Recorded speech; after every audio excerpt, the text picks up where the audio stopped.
Today is day one of my 30-day series where I'm sharing my lived experience, the lessons that have shaped me into who I am, and my goal is to show you how your story can become your personal brand. One story, one lesson, and one post at a time. So let me start with this one first today. I'm going to start with the story about my hair. Now, a lot of people compliment me on my hair and the color of my hair today, and I'm always grateful, and it's always lovely to hear somebody give you a nice compliment. But what most people don't realize that as a little girl, I absolutely hated my hair. So imagine growing up in Australia with bright red hair and freckles and fair skin. Well, I got teased a lot. So see this little girl right here? All I ever wanted was mousy brown hair. I used to pray for it at night and wake up and hope to God that I would have mousy brown hair in the morning. It's amazing how funny things in life work out, because the very thing that I wanted to change about myself became the one thing that a lot of people remember me for and recognize me for. Now, after leaving school, I became a hairdresser, and I spent nearly 10 years in that industry. And that industry taught me a great deal.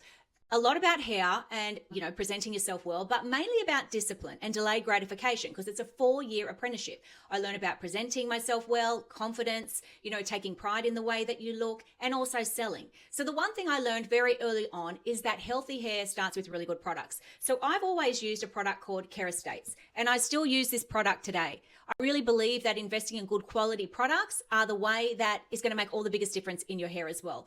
It doesn't have to be a complicated thing to be able to have good hair. I've never thought that it does. And I think that when I was selling in the salon, I used to say to people all the time, do you love the way that your hair feels? Yes. Well, these are the products I've used on your hair today. And I'd lay out 4 products.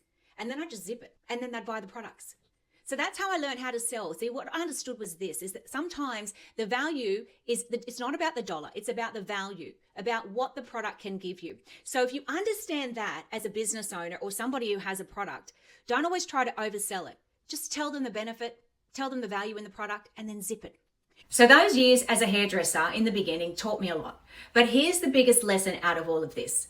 So often, the things that we're most insecure about become the very things that make us unique. So don't spend your life trying to hide what makes you different, like what I was trying to do. Learn to own it.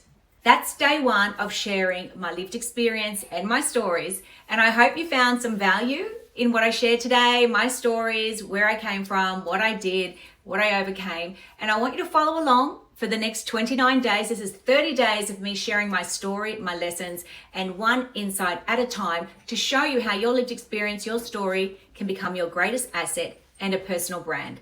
I'll see you tomorrow for day 2.